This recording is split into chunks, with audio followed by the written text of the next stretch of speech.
It's time for the Splash Live from Civic Center TV, featuring stories from and about people like you in the Greater West Bloomfield area. Simulcast on cable, 89.3 Lakes FM, social media, and the web. Now live from Green Media Center on Walnut Lake Road, it's the Splash Live.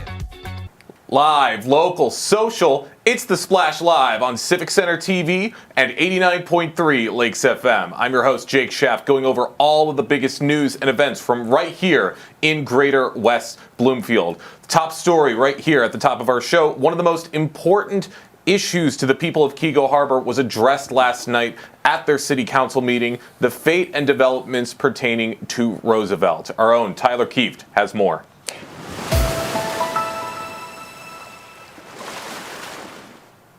Yes, Jake, the Roosevelt Elementary School, which has stand tall on Cass Lake Road in Keego Harbor for over 100 years, of primary concern to the citizens of Keego Harbor in recent years, especially since the decision last year for the school district to move forward with demolition of the property. Ever since, pleas have been made by citizens of Keego Harbor, concerned citizens, to the city council to take whatever action may be necessary or possible against the school district to either change the decision or at least to make an impact, particularly from an environmental standpoint, on the future of that demolition. The city hired an attorney, Ann McLaughlin, in 2024 to review measures being taken by the school district in their demolition process to assure safety and explore any steps that the city may be able to take. Here is a brief statement from McLaughlin from their January city council meeting regarding her findings over the last roughly 1 year as she's been looking into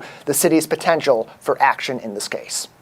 The city has no regulatory authority directly related to the property, which would include anything related to construction, which also includes demolition. Now, the city does, of course, have an interest if there is anything that happens on the property that affects properties outside the property, adjacent properties, or of course the public health and safety. The school district has agreed to have an environmental hygienist on site and would provide daily readings and testing and provide that information to the city so that the city can be assured that the public health is being protected as that project goes on.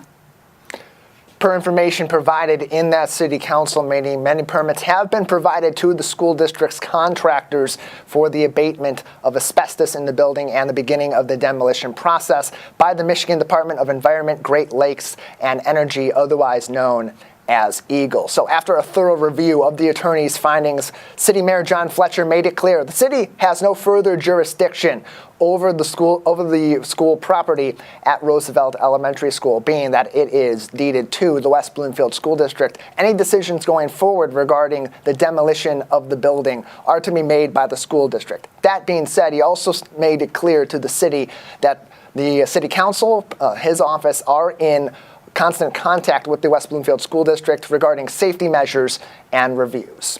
We can't change the determination of the school board. We cannot. There is we have as much say-so on what happens to that school as we do in what goes on the Dairy Queen's Blizzard of the Month. We have zero, and we do now have a seat at the table with them moving forward. And I know this wasn't what you wanted to hear, but at that time when we made that commitment, we said we are going to guarantee everyone's safety. And that's why we went to outside counsel, an outside environmental engineering company. We met with the school board. We have a firm commitment that they are going to have a hygienist doing air quality samples on a daily basis. And if there's any problems or elevated levels, the demolition will be shut down immediately. We are going to discuss their precautions. So they have opened the door, with just diplomatic relations on this. And, that's still our commitment is we're going to do everything within our power to make sure everything is done properly. City Mayor John Fletcher noted that the environmental reviews, as you heard there, will primarily focus around air quality in the vicinity of Roosevelt as the demolition process moves forward. They'll also be focusing on the potential for harmful runoff in the area. Hopefully, in that case, the reviews will all be showing no harmful runoff. And if that is the case, he did mention the school district and the city will be working together to ensure that if there is any instance of that, that demolition will halt at that moment to make adjustments so as to not harm the public in the surrounding area or throughout the city of Keego Harbor. In addition, the public was provided an ability to ask questions to the mayor regarding his discussions with the school district as well as the attorney's findings in this case, which took up nearly 45 minutes of the January City Council meeting on this issue alone. While emotions did run high, Mayor Fletcher assured that the city is going to remain in contact with the school district and has taken every step in their power to assure a safe transition without overstepping the legal boundaries that the city has in place. I live 500 feet from the school. There's a lady who lives 80 feet from the school. You live 500 feet from the school. You know, we all live right near this school, so we're all concerned. And like I say, nothing we do here tonight is going to change this. You know, it's very important to me, too. I've told you all, my grandchildren are in this city. All of my children are in this city, have bought homes in this city. And hell, there's not a person in this room that is more connected to Roosevelt School than the Fletcher family. My family's lived here since 1933. And my grandchildren live here, and I take this very seriously. I get stirred over this. I don't like it either. But I say, how can we make sure this is done safely within my parameters?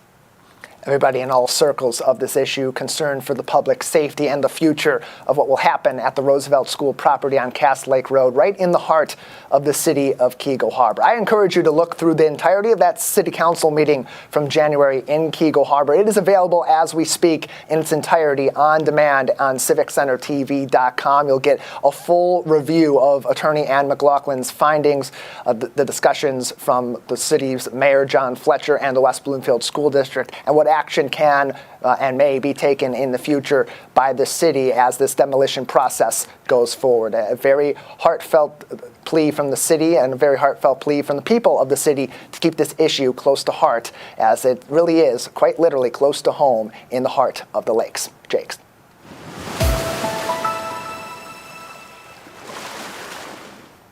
Thank you, Tyler, for all of that information. Great to have these updates pertaining to Roosevelt, and good to see that the people of Keego Harbor are staying informed on everything. This weekend, some very exciting things for sports fans, especially fans of the Detroit Lions, as their playoff run is going to be continuing on Saturday night against the Washington Commanders, with the winner of that game taking on either the LA Rams or the Philadelphia Eagles in the NFC Championship game. The Super Bowl dream is very much alive and well, and everyone in this community is very excited for this team because fans have been waiting their entire lives for the Lions just to make a Super Bowl, let alone win it. And for some fans, that could mean 50, 60, 70 years, maybe even longer. And that's yesterday, some of the Detroit Lions' oldest fans got the chance to celebrate their recent success over at the Fleischman residence in West Bloomfield, complete with appearances from former Lions players and even some doppelgangers of a very familiar coach. I had the great honor to attend this event and to talk to some of the very excited Lions fans to hear what this playoff run really means to them. Well, it's amazing because usually someone that age is kind of quiet, but when the team comes out, they go crazy. After all the years, I mean, some of these ladies for 50 years, they've known the people and they just love it. I just moved in from Ohio, and the Browns and everything we thought were great until I moved here. And I'll tell you, this is a different football team. It's just amazing the difference from Ohio to here, the team. I have seen such camaraderie and such intuitiveness from the coaches, the assistant coaches, and anybody involved in getting the team together. And we're going to win because we have such a cohesive, we're just there for each other. We had all these injuries, and we still did it. So I see us going all the way. Dan will do it.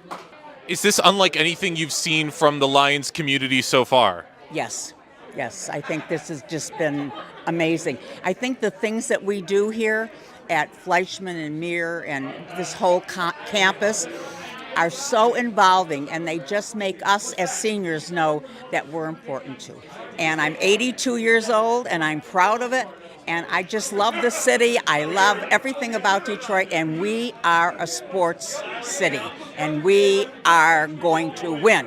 What is it like to see this atmosphere here in West Bloomfield right now for the Lions? I'll tell you, I've been a fan for 40 years of my life of the Detroit Lions, and when I came here today, I didn't expect to see such a high energy level of people that have been following this team. Like there's a gentleman, Steve, he's going to be 100 here in a couple months, telling us stories about going and parking in front of Brick Stadium. So, and at the time, Brick Stadium probably had cars and horses parked out front. So it's really cool to see fans that have wanted this so long. So as a former player, what is it like to be seeing this sort of enthusiasm right here in West Bloomfield and all across Michigan? I tell you, this is phenomenal. Just to see the synergy, the energy of the people. I remember like yesterday when we were on 16, when everybody was throwing apples and oranges at us. But so just to see the love, winning brings the community together, and I love it because I see a lot of similarities in Dan Campbell and Wayne Fonts, who was my coach. So I love this. I love this energy.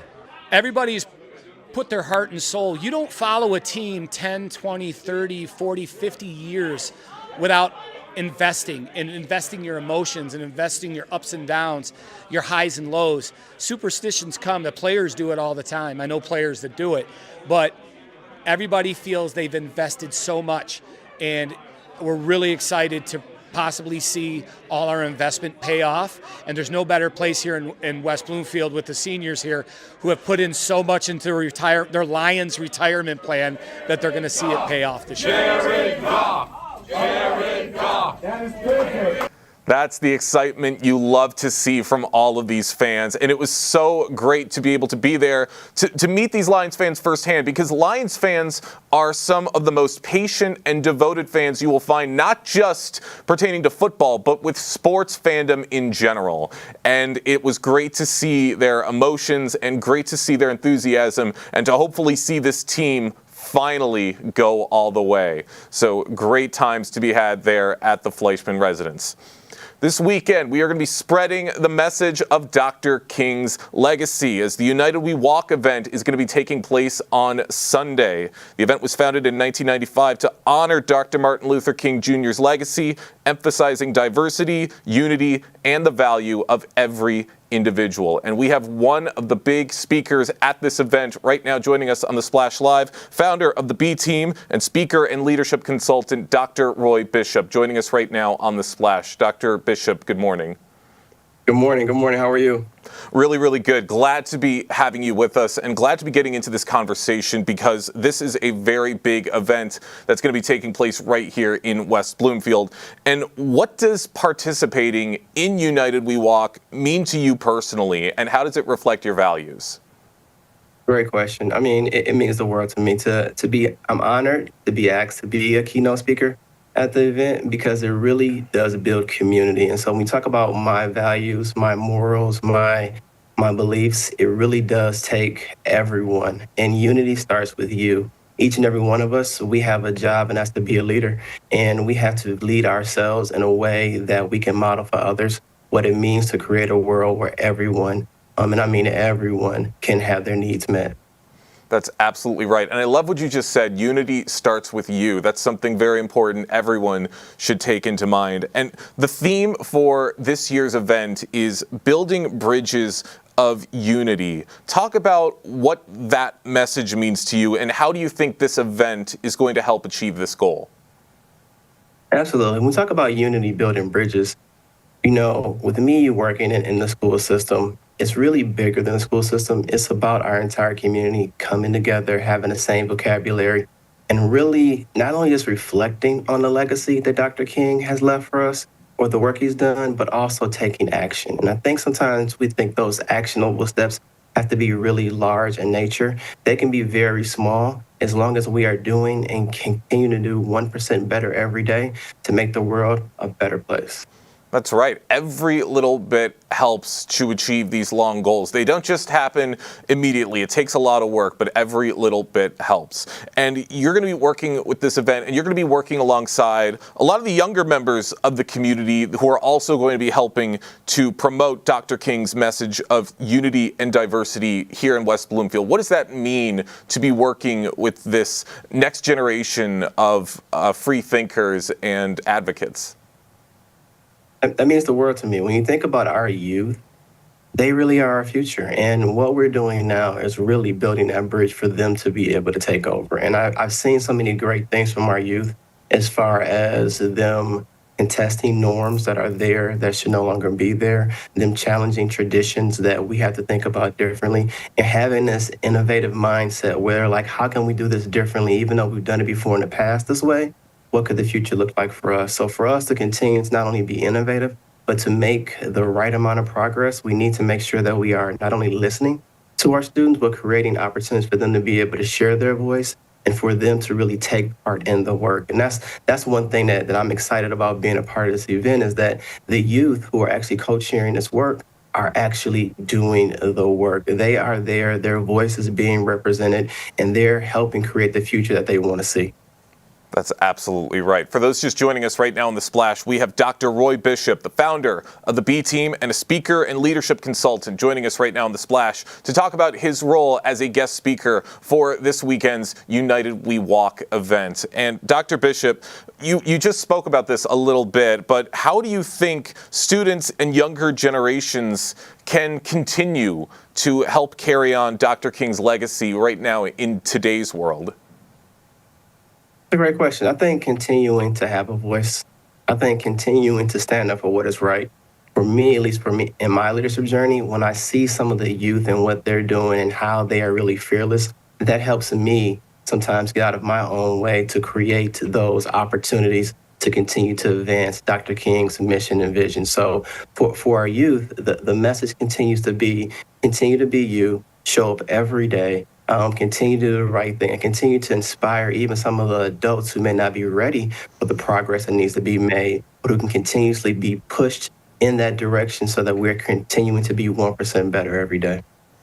That's right, and that's great words to think of as we work towards this event. And there's a lot of great things to take away from this. One of the big messages that we're emphasizing with this event is be a leader, be a learner, be kind. How do you see these values aligning with the event's goals? Absolutely. Great question. So be a leader, be a learner, be kind. For me, that's my personal mantra. And I've always followed that. And when I talk about, part of my speech is unity starts with you. Because when we talk about being a leader, sometimes we think about being a leader as leading so many other people, but we really have to lead ourselves well. And that's why I started the B Team.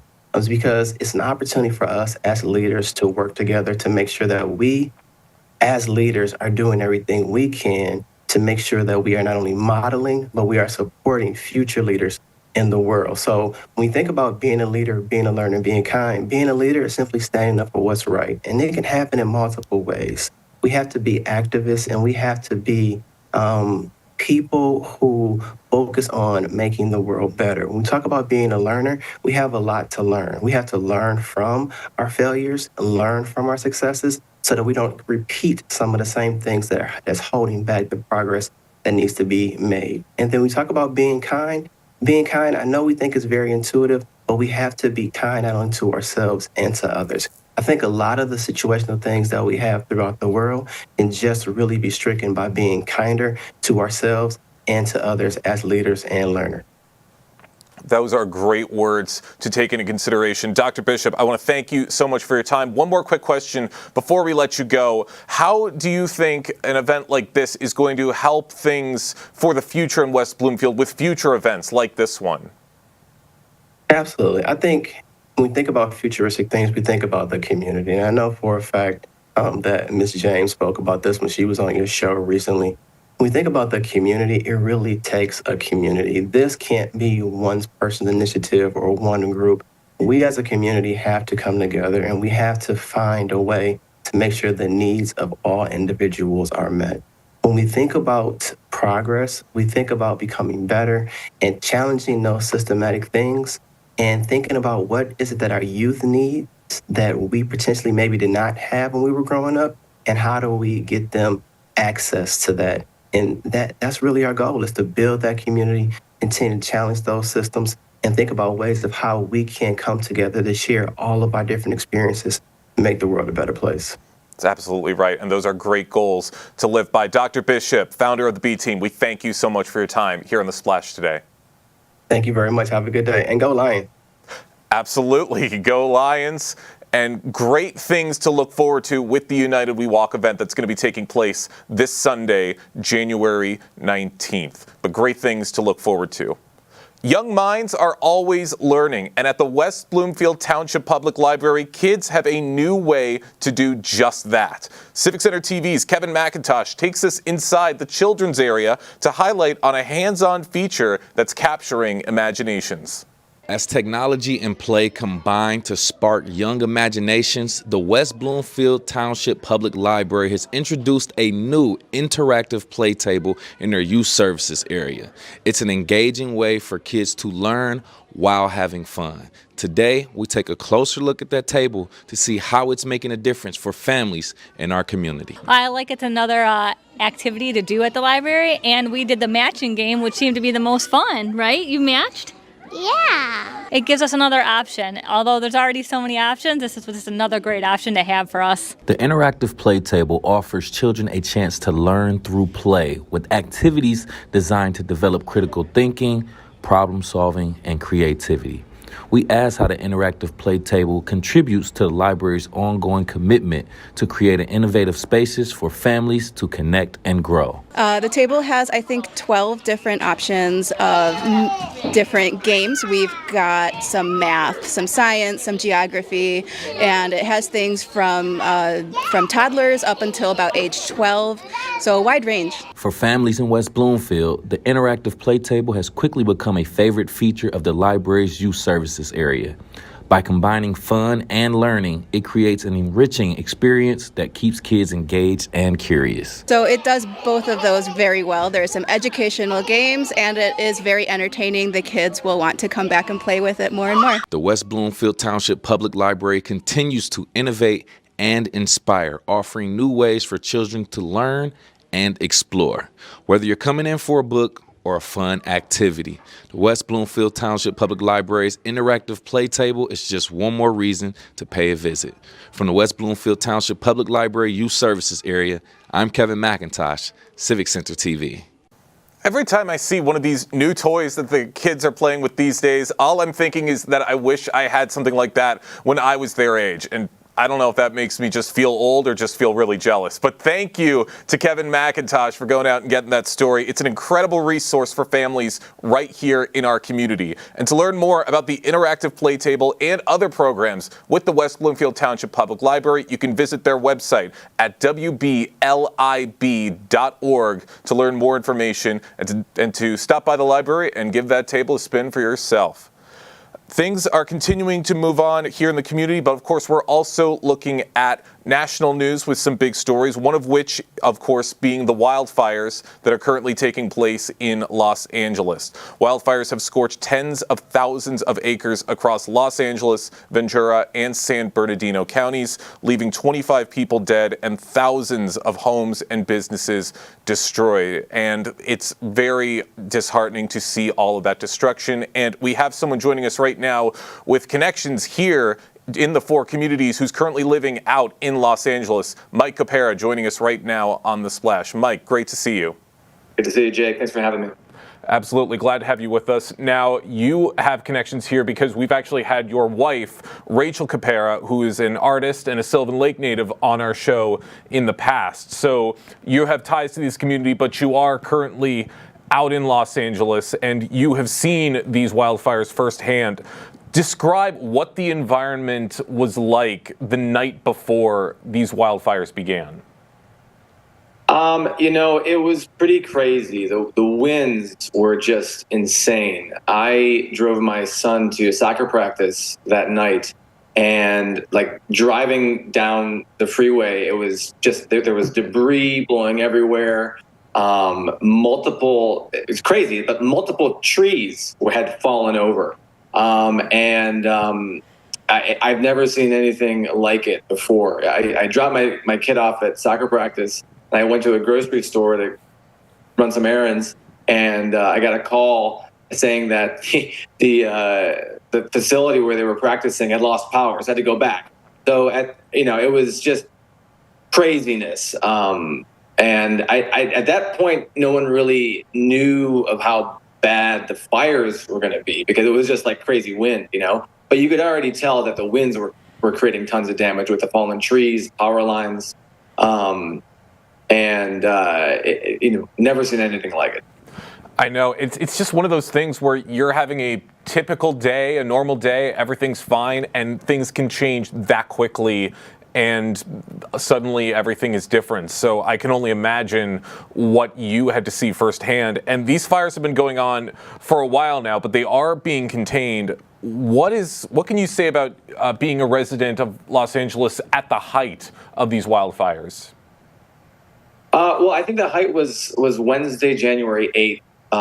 We woke up. That was the morning after my son had soccer practice. Woke up and like around 7 a.m. and it felt like it was still the middle of the night because the sky was just so dark. I was a little, unnerved by it.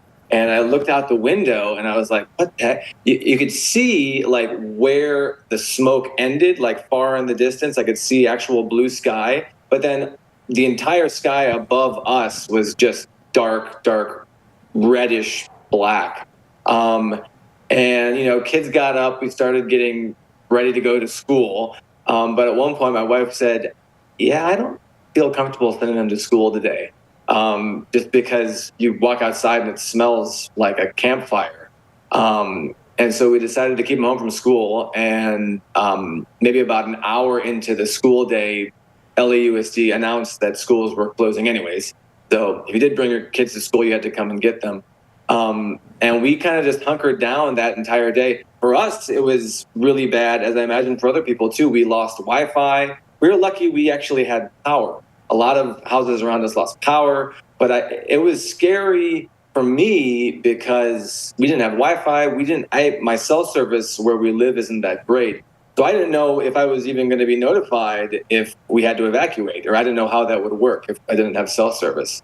So it was pretty scary.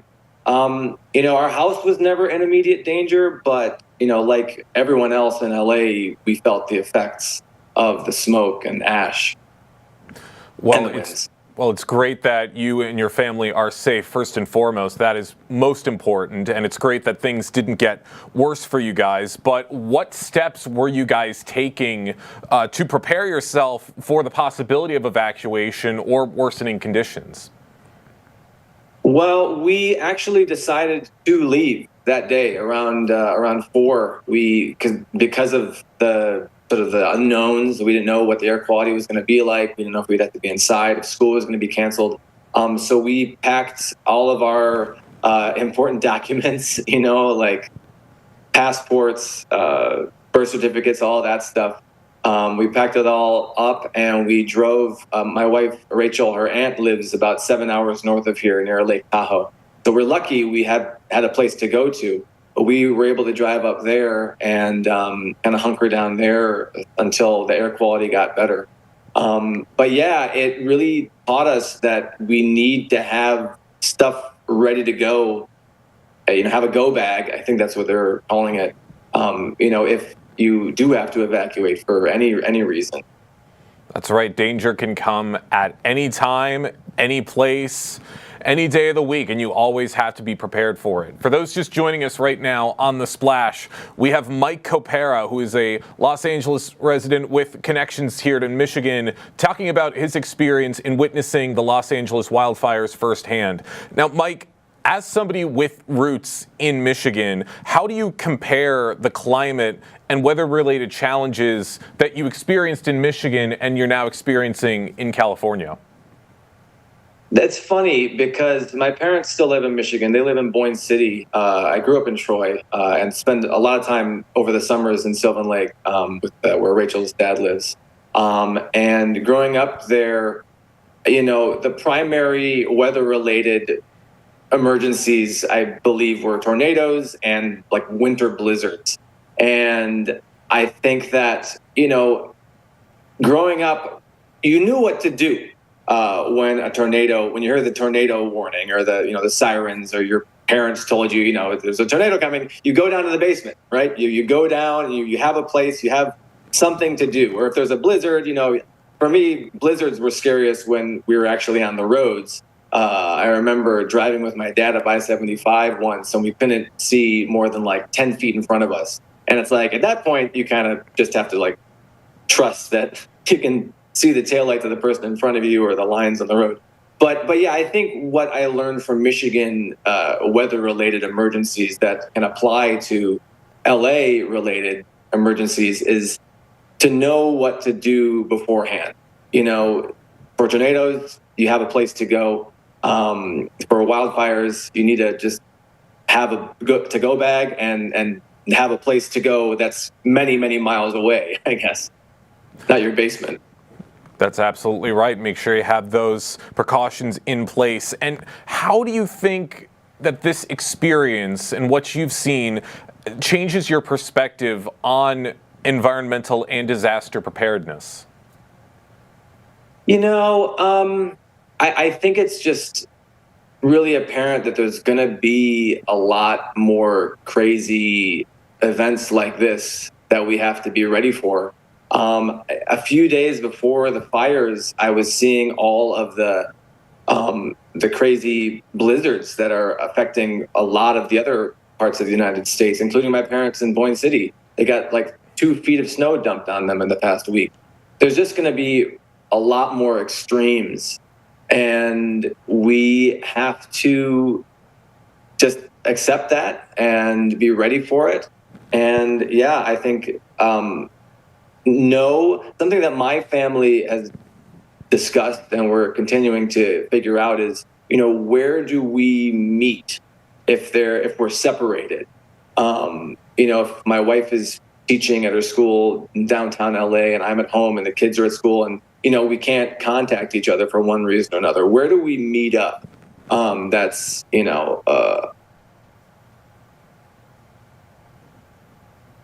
together when disaster occurs. I think that's an important thing to talk about with your family members if you haven't yet. Even though it might be scary to have that conversation, I think it's a good thing to have in your mind, if something like that ever happened. That's right. It's certainly not the conversation you want to have, but they're necessary conversations if you want to have these plans in place. Now, Mike, being out there in LA and seeing everything firsthand, what have you also seen from the local communities out there in terms of showing their support and leaning upon each other during these wildfires? It's been really reassuring. As tragic and heartbreaking as it is to see all of the loss and just the struggles that people must be going through, I think the communities have come together and are coming together. I've been hit up with at least like a half a dozen GoFundMe campaigns trying to raise money for families who lost their homes. There's something specific in my community.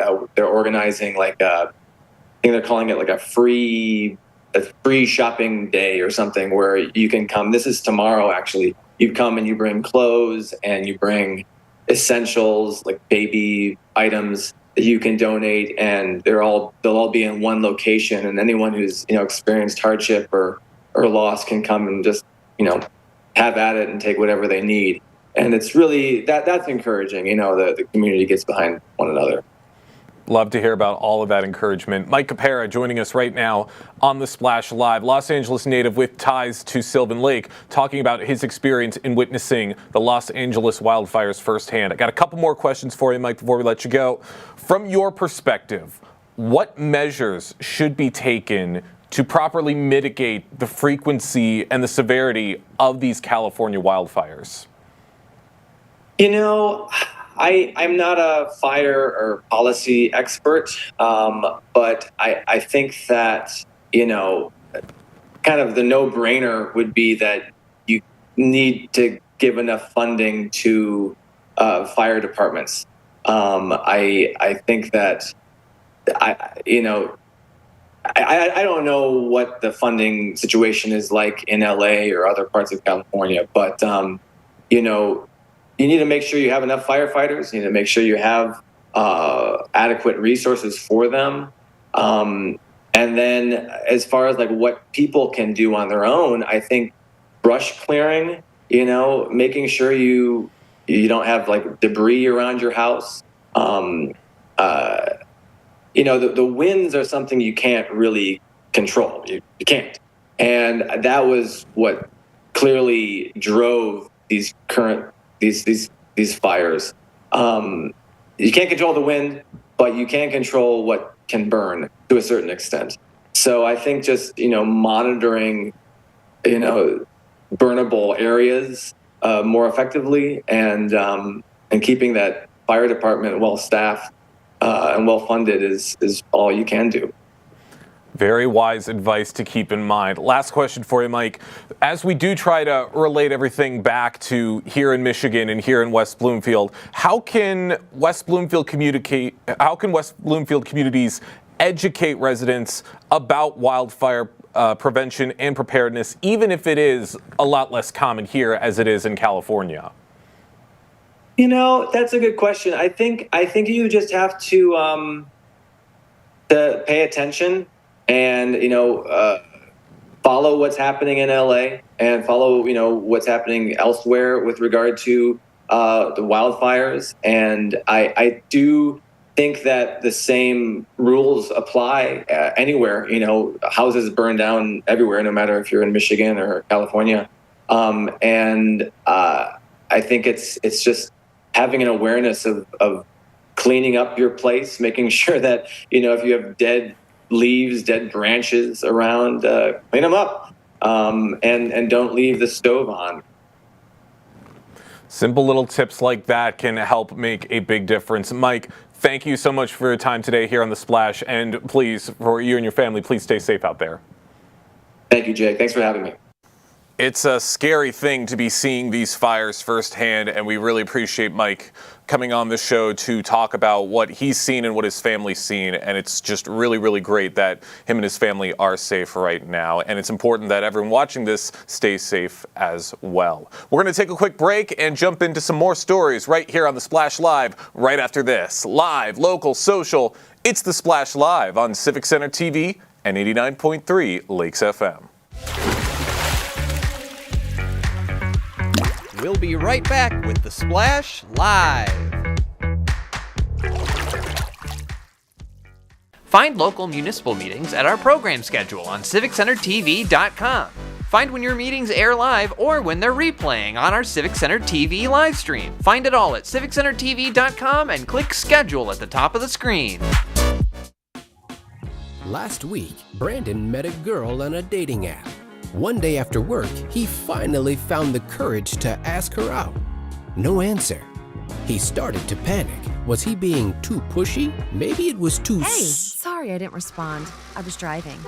I would love to go on a date. How does tonight sound? Brandon tried to play it cool, but inside he knew. A girl so smart, so responsible. She must be a keeper. I'm Gina Gregory, president of the Greater West Bloomfield Historical Society. I'm excited that Civic Center TV has reached 1 million views on YouTube. Congratulations. That's just terrific. We appreciate everything Civic Center does for the Greater West Bloomfield Historical Society and the community. For us, they promote and highlight our events. It's awesome to have them available 24/7 on YouTube. I'm Gina Gregory and proud to be one in a million.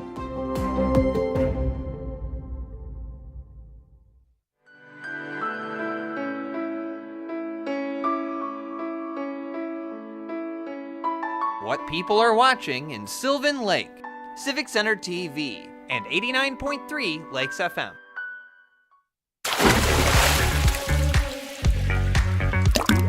And now, back to The Splash, live.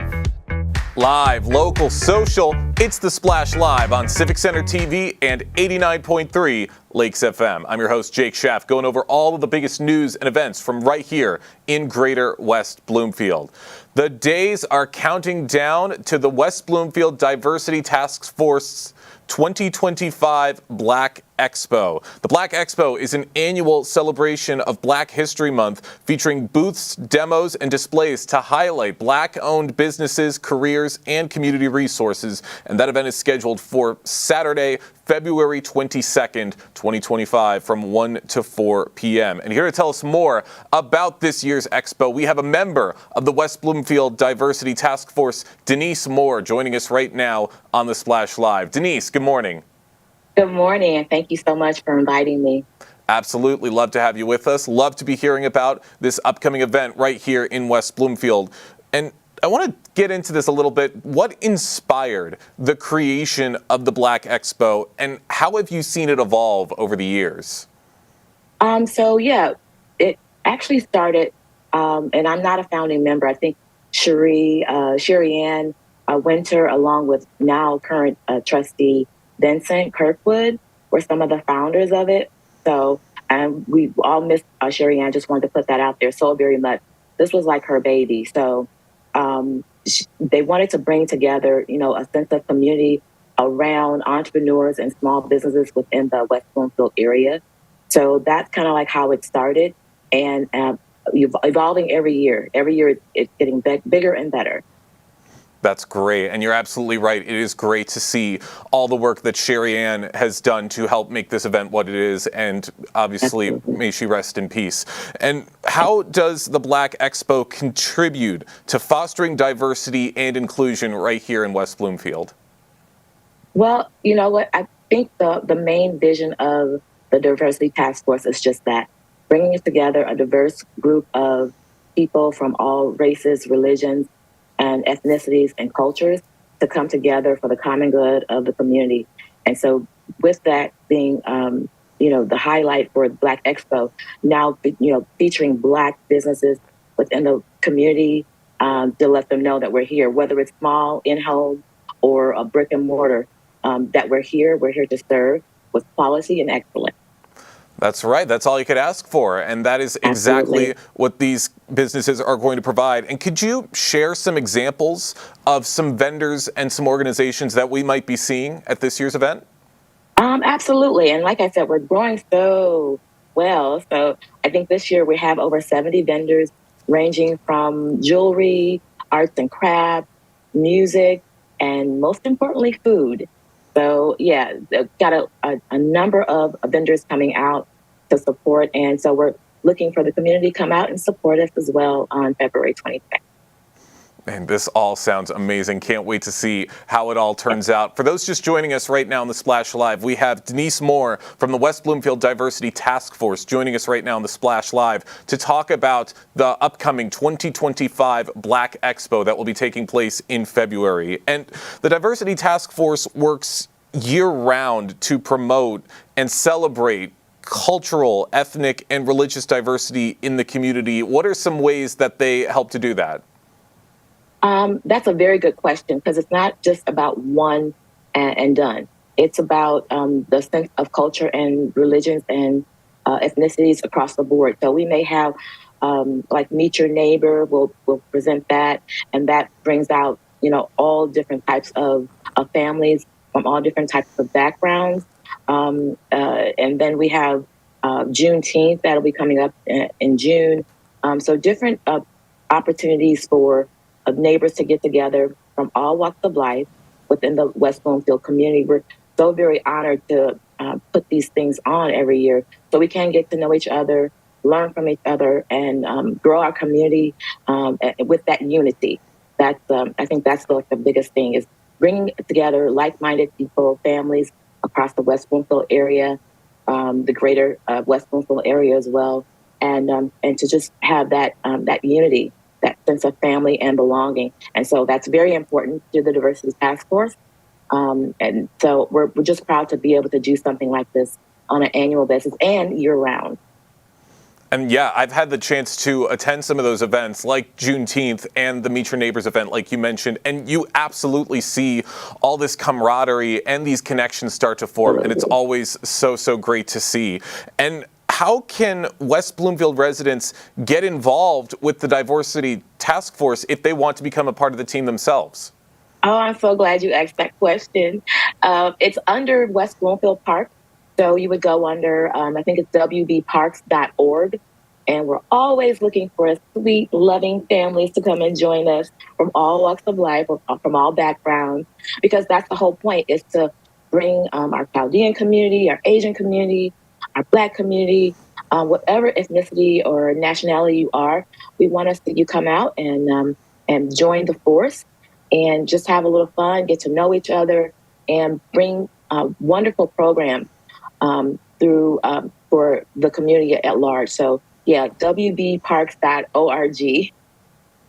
Denise, I love hearing about your passion for something like this. It's radiating through the screen. And I want to thank you so much for your time here on The Splash. One more quick question before we let you go. What are some long-term hopes for the Black Expo and the Diversity Task Force's efforts right here in the West Bloomfield community? Wonderful question again, because our goal is to obviously grow it. I mean, it started, I think they had like less than 10 vendors with the inception. And now we're like over 70, I want to say 75 vendors this year. So definitely to grow it, to bring different ethnicities and cultures, and just to make a rich environment for us and our children to come up in a very open and diverse, culturally open opportunity to just become unified and to be kind to each other. And I mean, that's what it takes. That's why we're here, to bring forth that diversity and to have the opportunity for us to just grow together as a community. That's exactly right. Denise, thank you so much for your time today here on The Splash Live. Absolutely. Thank you for having me. Love to have you with us and love to be hearing about this incredible event. The 2025 Black Expo will be taking place on February 22nd. And this weekend, of course, we're still talking about United We Walk. This Sunday, January 19th, join the West Bloomfield community for the annual United We Walk event at 2 p.m. Now, due to cold and icy conditions, the march will be held indoors at the West Bloomfield Middle School. And this year's theme, as we mentioned before, continuing the dream, building bridges of unity. And just recently, Kevin McIntosh had the chance to speak with the United We Walk's co-chairs, Sonia James and Jonathan Borsche, to hear their thoughts on putting this event together. With us right here live on The Splash from United We Walk, we have co-chairs Sonia James and Jonathan Borsche. Thank you both for being here. Thank you for having us, Kevin. Yes, so I want to immediately get into it, just pretty much like I just explained. We want to ask, what is United We Walk? Essentially starting off with you, Sonia, what is United We Walk as an organization or an event? Well, United We Walk as an organization started years ago. And honestly, Jonathan, I think, has been co-chair for a number of years, along with our former co-chair, Jennifer Graham. Jonathan, how long were you co-chair? Oh, I'd say probably about 3 or 4 years now. Great. And he probably has more experience with, from the co-chair's perspective.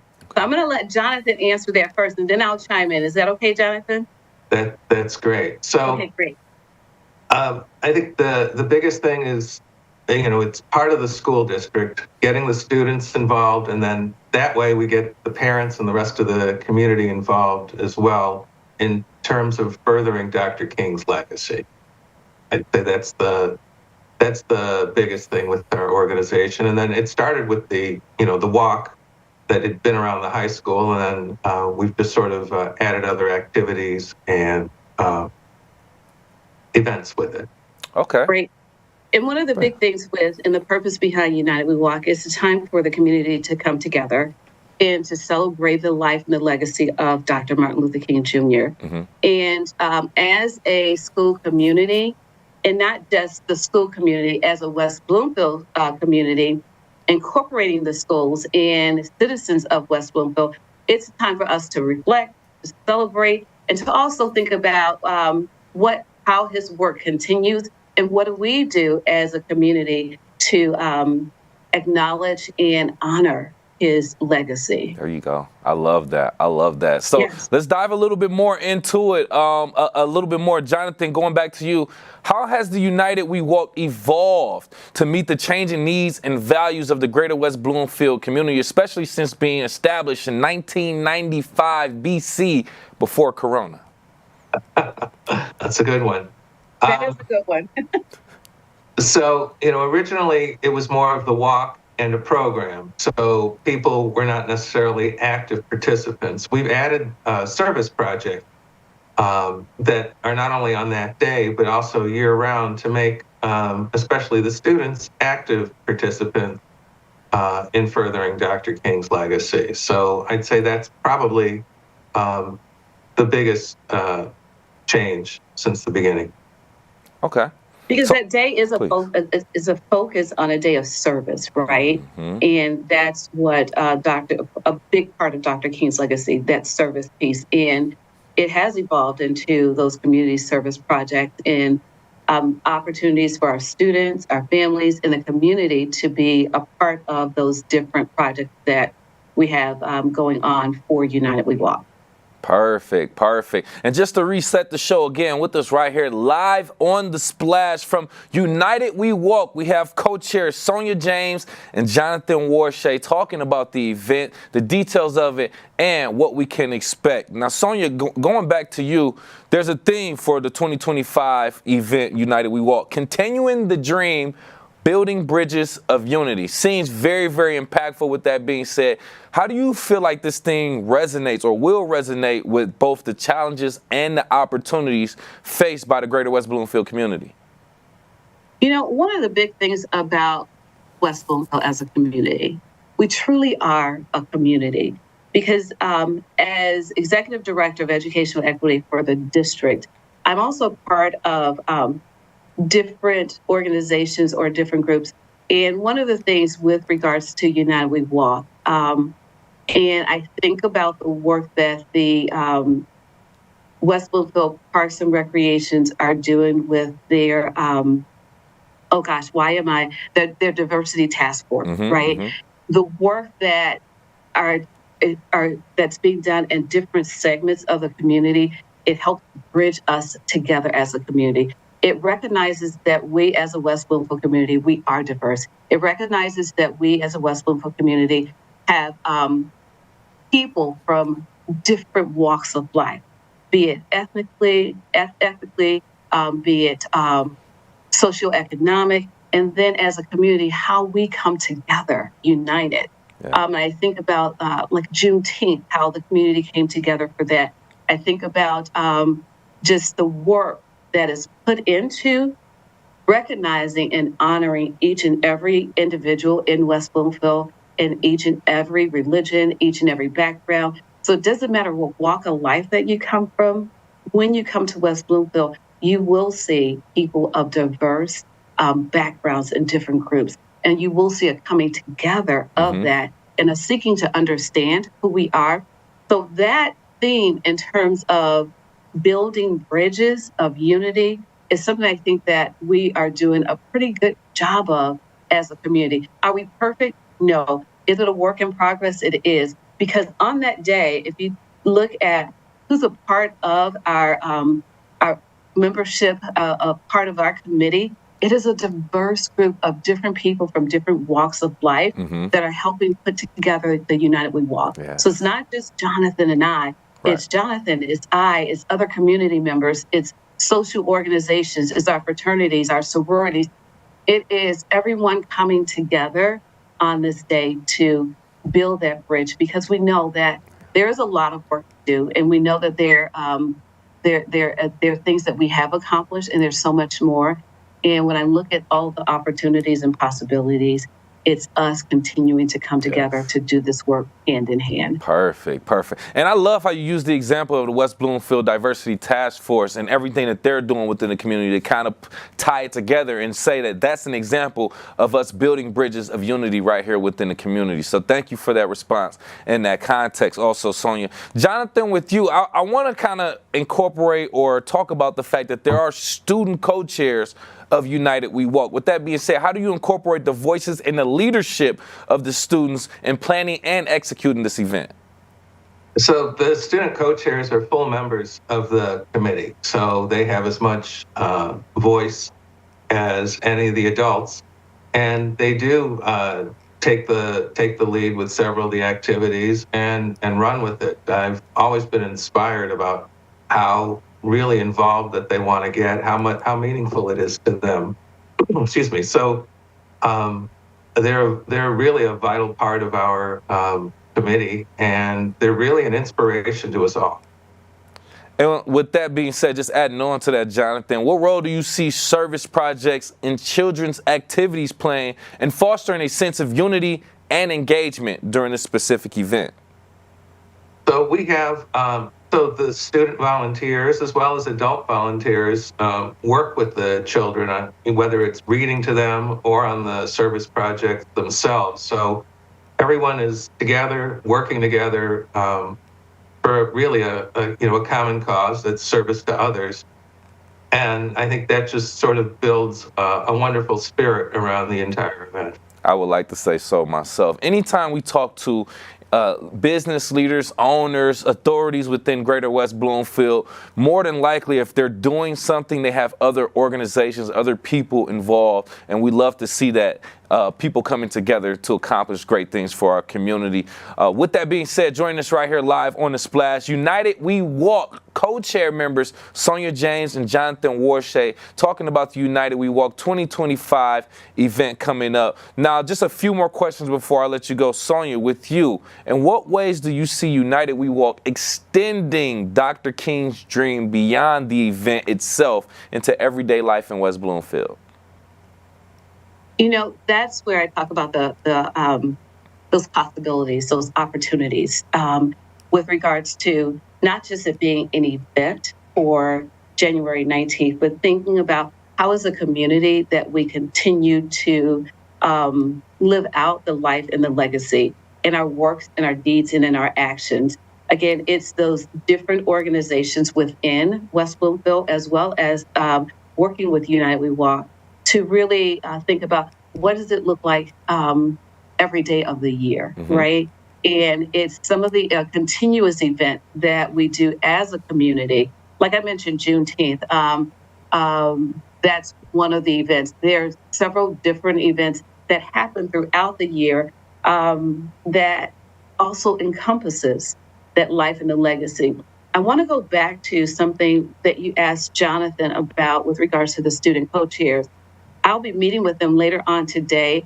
But one of the things that like the student co-chairs will be doing is on January 9th and 10th, they are organizing for our student co-chairs, are organizing for high school students to go down to the elementary buildings to read to the elementary students. Oh, okay. And again, it's taking it a step deeper in terms of understanding the purpose and the why behind we celebrate United We Walk and the work of Dr. Martin Luther King Jr. and other civil rights activists that have contributed to his dream, his life, and the fulfillment of that, and how we have gotten to where we are now, and how do we as a school community live out those important values, right? And in terms of peace, in terms of acceptance and inclusivity of others, and all of those things. So they are working to build that with regards to a busload of students going to a building at a time and reading to the entire building at the same time. So every student, say right now I'm sitting at Scotch Elementary, every student on January 9th will hear the same story read by high school student at the same time. So building wide, they're all going to be engaged in that story. Nice. And the same will happen at Gretschko, the same will happen at Doherty, the same will happen at Chico. And this is student led. And then we have Voice of Equality. And that's a student-led group from the high school as well that will go in and engage later on after United We Walk, and you talk about that extension, and they will go in and work with different projects with the students. So again, our student leadership also being actively involved in this and them leading the charge. Sometimes, as adults, we have to move out of their way, right? And let the students lead. And this is a way that we let the students lead and we move out of their way. And again, this is how we are expanding, the reach and taking it a little deeper. Lots of great things to look forward to with the United We Walk event that's taking place this weekend. Big thank you to Sonia and Jonathan for stopping by. But that is going to do it for us today here on the Splash Live. I want to say a big thank you to all of our guests and for Kevin McIntosh and Tyler Keefe. Live, local, social, it's the Splash Live on Civic Center TV and 89.3 Lakes FM.